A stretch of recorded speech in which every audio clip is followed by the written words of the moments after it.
So this is part one of something I wrote in October 17, 2016. The article is called, let's see, Media on Anarchists. They're like Donald Trump and ISIS rolled into one with a question mark. And yeah, so this is part one of it. It goes like this. Anarchism is in the news once again. As usual, it is being drastically misrepresented. A good example is an article by the American Conservative, which actually compares historical anarchists with ISIS, and predictably it starts by claiming that, quote, today revolutionary anarchists seem archaic, almost quaint, but for around 50 years, from the 1880s to the 1930s, anarchists carried out terror, end quote. That's just a sample, obviously. Well, you can surely see where they're going or attempting to go.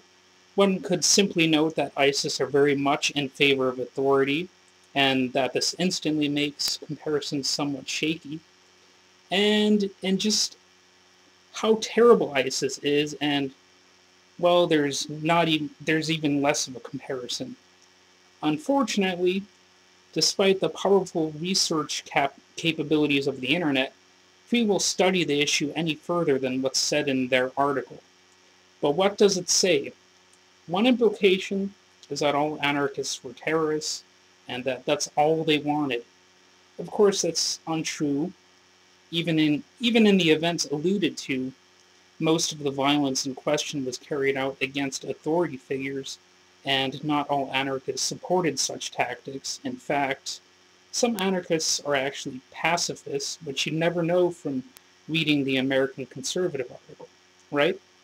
So, one of the most well-known events, the Chicago Haymarket bombing, saw anarchists incarcerated through a clearly biased trial that utilized little to no evidence.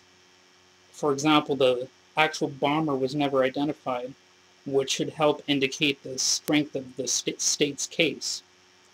Another example would be anarchist Alexander Berkman's assassination attempt of industrialist union buster Henry Clay Frick. Rather than happening for no reason, it was actually an act of retaliation for Frick's actions during the Homestead Steel Strike, which Frick hired 300 Pinkerton guards to break up.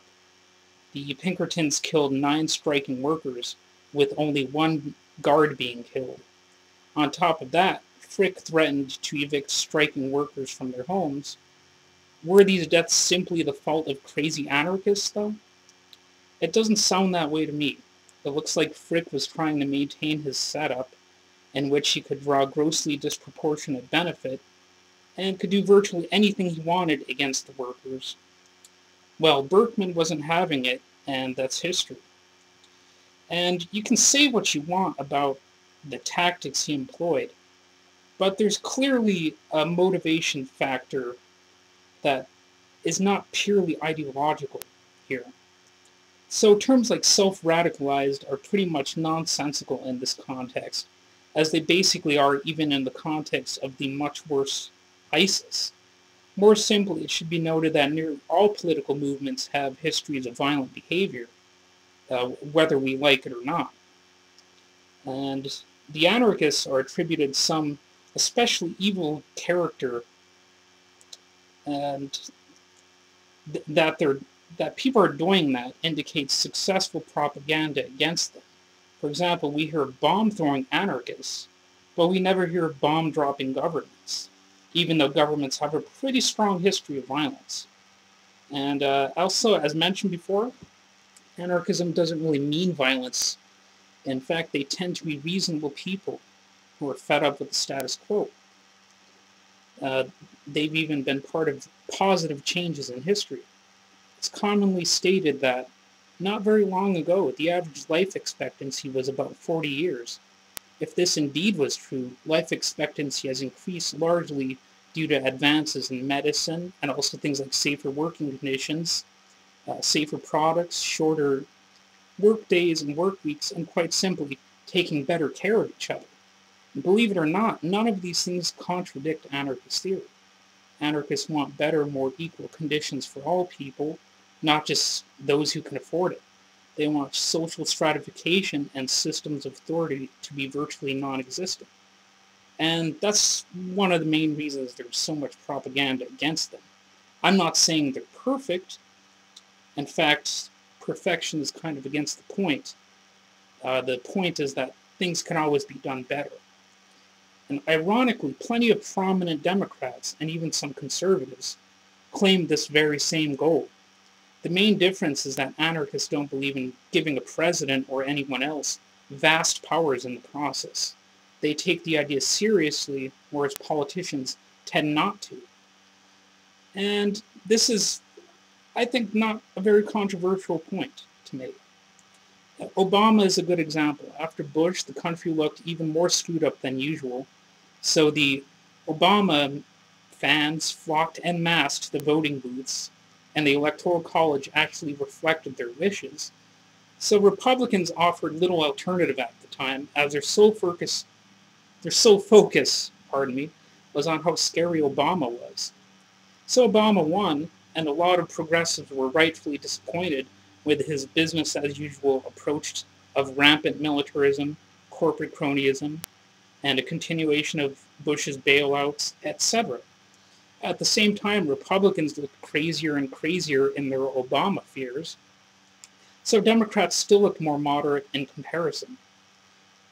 And I for one didn't think Obama would put most people into work camps or anything like that, at least no more than any Republican president would have, but that was apparently the Republican thinking process. So they came off as even more paranoid than usual. Either way, many Americans still share the dissatisfaction that anarchists feel, which gives the powers that be an additional incentive to undermine them.